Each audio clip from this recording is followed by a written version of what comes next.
Приветствую вас, дорогие телезрители! В эфире первое большое интервью председателя правительства Ингушетии Константина Юрьевича Сурикова. Я вас поздравляю с избранием на должность председателя правительства Ингушетии. Желаю плодотворной работы на благо нашей республики. Насколько неожиданным было для вас предложение работать в Ингушетии? С каким представлением вы приехали в республику и каковы впечатления? Добрый вечер. Это было абсолютно неожиданное предложение. В моей жизни получается так, что я не планирую где-либо жить, но 6 раз в жизни переезжал, и в этот раз получилось именно так же. По старой работе я работал в Самаре, я знал Махмуда Шарипыча, мы с ним там и работали вместе, и общались. И он мне сделал предложение поработать советником республики. Я приехал, начал вникать в проблемы, в вопросы. Потом пошел второй этап – формирование правительства. Ну, он мне предложил возглавить правительство. Я долго не думал. Вот я согласился, потому что, конечно, это очень ответственная, большая работа. Есть возможность очень многое сделать, ну и, конечно, помочь главе на этом посту. Вот. Поэтому я его очень уважаю. Поэтому я согласился на его предложение, принял такое решение. Благодарю парламент, что он меня согласовал. Поэтому в настоящий момент вот я работаю председателем правительства в Республике Ингушетия. Если говорить о представлениях и впечатлениях? Ну, конечно, Кавказ вообще очень красивый регион. Ингушетия очень красивый регион, мне очень понравился. Я сам родился на Кавказе, в городе Туапсе. Люблю этот регион, хотя знал о нем не очень много, особенно о Республике Ингушетия. Очень многое мне здесь нравится. Мне нравятся традиции. Мне нравится то, что здесь мужчины похожи на мужчин, очень спортивные, мужественные. Женщины похожи на женщин, очень красивые, одеваются как женщины. Вообще эта культура традиционная, она мне очень близка, она мне очень нравится, потому что уже мы знаем, во многих мегаполисах все смешивается, культура совершенно другая. Мне нравится, что здесь семейные ценности крепкие, что здесь очень много рожают детей, что здесь уважают старших, что здесь живут долго. Поэтому, как мне показалось, общество очень здоровое, с очень такими сильными ценностями, хорошими. Ну а экономические проблемы, о которых мы с вами там дальше будем говорить, это уже другой вопрос. Ингушетии придется пройти свой путь экономического развития. Вот. В том состоянии, в котором мы находимся, я посмотрел, очень хорошие села, добротные, жизнь в селах есть.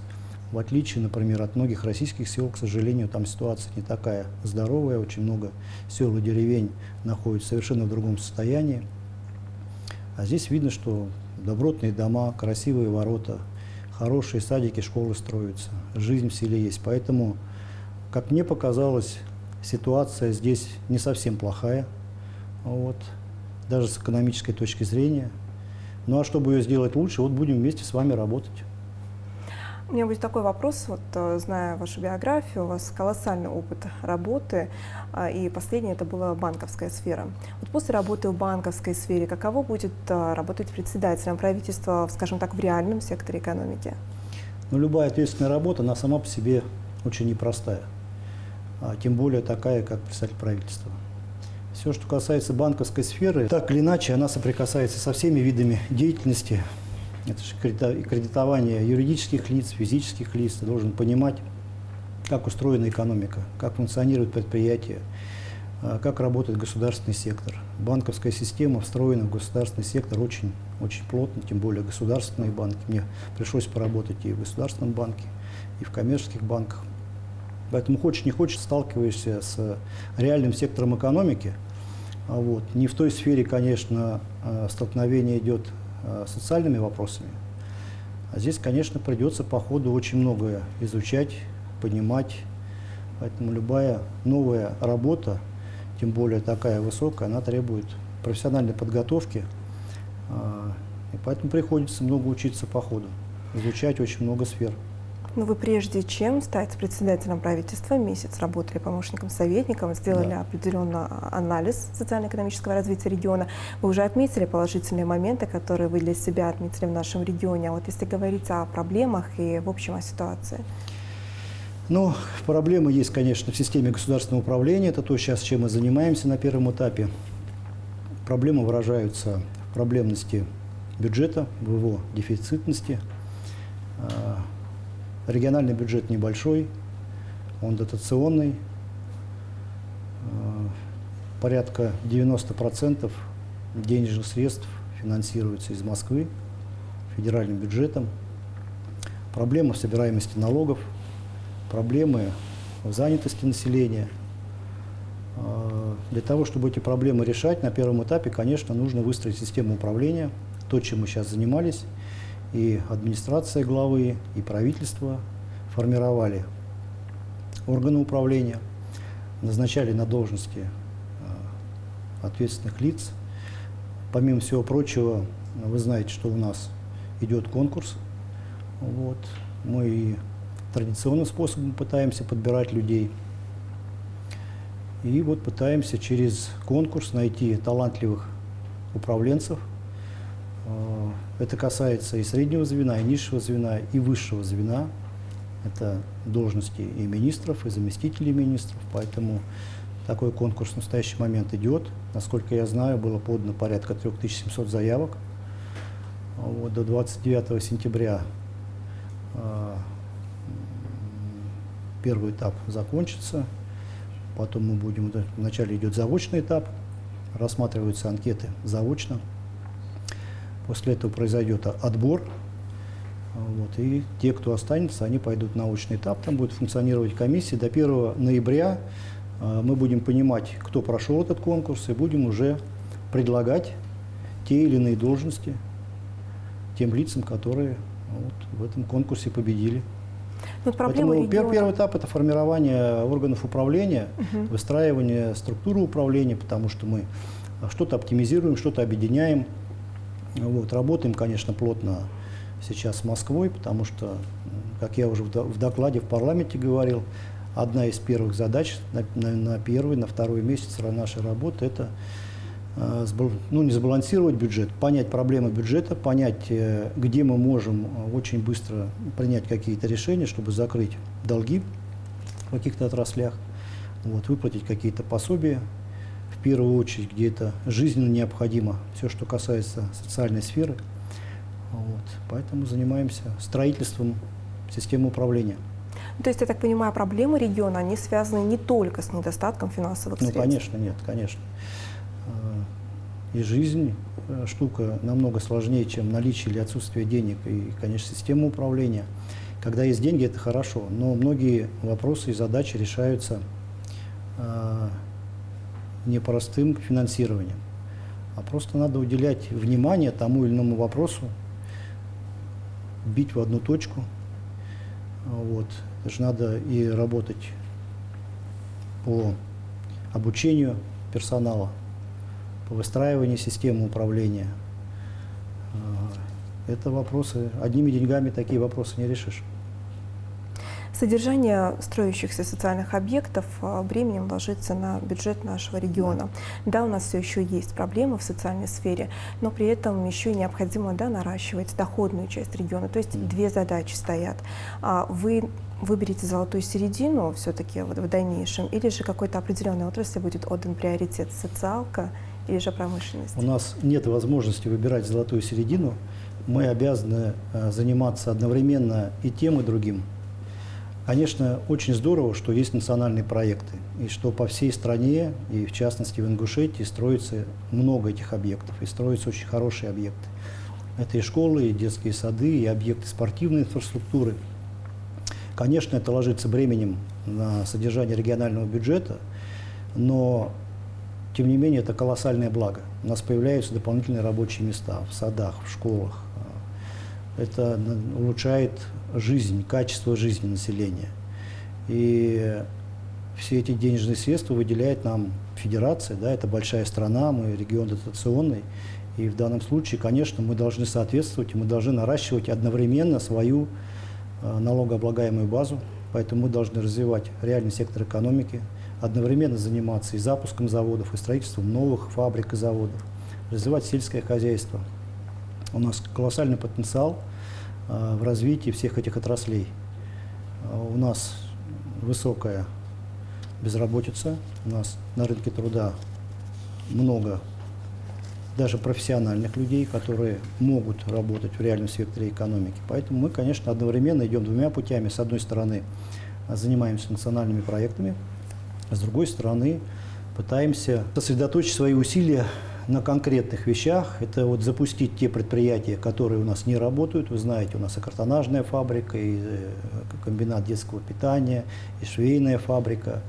Ну и, соответственно, с Министерством экономики планируем какие-то новые проекты. Наша задача здесь заниматься деловым климатом, чтобы не только по линии государственного финансирования можно было что-то строить, чтобы предпринимателю было комфортно здесь, чтобы они получали кредиты с низкой ставкой. В настоящий момент таких инструментов очень много. Есть много институтов развития, и малый МСП-банк, да, и в Сбербанке, и в Россельхозбанке есть отдельные программы, по которым надо работать. Вот наша задача все это сконсолидировать и бизнесу предложить понятные и правильные условия, чтобы бизнес развивался. С одной стороны, мы будем помогать бизнесу, с другой стороны, мы, конечно, будем требовать от бизнеса социальной ответственности. В первую очередь, это уплата налогов. Я считаю, что у нас здесь тоже есть очень большой потенциал, мы над этим работаем. Вот. Ну, как-то так, одновременно все задачи будем решать. Если говорить о простаивающих объектах, уже есть план действий, как их реанимировать? Вникали в суть, почему Да, они конечно, все-таки есть план действий, и есть уже заинтересованные лица. Наша задача отобрать этих лиц. Желательно, чтобы, конечно, эти лица были с историей успеха. Если они хотят взять какую-то фабрику, чтобы это для них была деятельность, которой они уже занимались когда-то. Вот, поэтому да, мы этим сейчас занимаемся.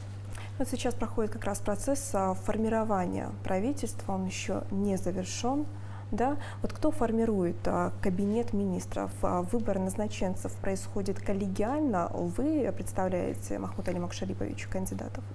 Да, конечно. Каких-то кандидатов представляем мы, каких-то кандидатов представляет глава. Обсуждаем коллегиально, как правило, да. Смотрим деловые качества, смотрим прохождение человека, идет обсуждение. На разные позиции у нас бывает по 2, по 3 человека, по 4. Мы делаем выбор. Вот была представлена главой новый вице-премьер Амриева Мариам Султановна. Человек очень опытный и в политической сфере деятельности, и в управлении. У нее очень ответственный участок работы. Все, что касается социальной сферы, это и Министерство труда, Министерство образования, Министерство культуры. Нашему полку, что называется, прибыло. Я считаю, что это очень хорошее, серьезное назначение, и ее опыт нам, конечно, поможет решать особенно социальные задачи. Процесс не завершен, да? Нет, процесс не завершен. У нас в настоящий момент исполняет обязанности в Минэке, в Минфине, в Минтруде, в Минспорте. То есть много еще министров и замминистров, которые не назначены, есть исполняющие обязанности, и решения будут приниматься позже. Сейчас очень много новых лиц. Те чиновники, которые сложили свои полномочия, они будут далее работать где-то? Но здесь принцип один. Если человек долго и хорошо работал, это же неплохо, это наоборот, это надо использовать этот опыт. Поэтому здесь подход один. Профессионализм, порядочность и желание самого человека трудиться, его мотивация. Все это учитывается и, соответственно, принимается решение о назначении в последующем. А вот изменения в кабинете министров, они коснутся заместителей? Могут коснуться сейчас, могут быть приняты решения через полгода. Здесь нет такого, что однажды мы сформировали правительство, и оно больше не меняется. Глава предъявляет очень высокие требования к управленцам, к правительству, поэтому у него позиция такая: если кто-либо не справляется со своими задачами, значит, на это место придет человек более достойный, более компетентный, более грамотный. Недавно к нам в регион приезжал Максим Топилин, министр труда и соцзащиты. У нас в регионе одна из самых высоких безработиц, да, в регионах нашей страны. Как будет вообще решаться этот вопрос?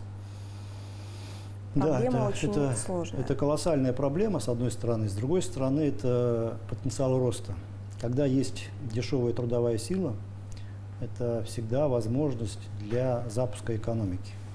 И если наши действия правительства будут правильно направлены на развитие экономики, на сельское хозяйство, на промышленность, то будут появляться рабочие места, и это даст очень хороший эффект.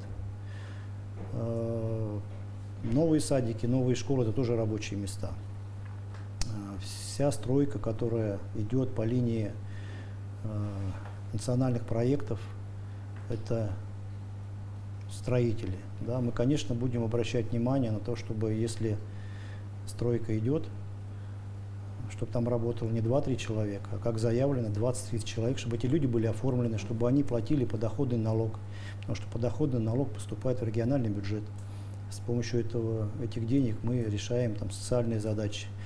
Поэтому, конечно, с одной стороны надо создавать рабочие места, а с другой стороны надо наводить просто порядок в тех предприятиях, торговых точках, где люди уже работают, но они получают зарплату, как говорят, в конвертах. Это тоже такая большая работа, которую нам предстоит проводить. И здесь тоже большой потенциал роста. Я надеюсь, что от этой работы мы получим достаточно быстрые результаты и увеличим свою налогооблагаемую базу. Вы отмечали, что будет проведена проверка деятельности сельскохозяйственных ГУПов. С чем это было связано? С одной стороны, неплохо, когда у государства есть хозяйствующие субъекты, которые занимаются той или иной деятельностью. С другой стороны, всегда стоит вопрос эффективности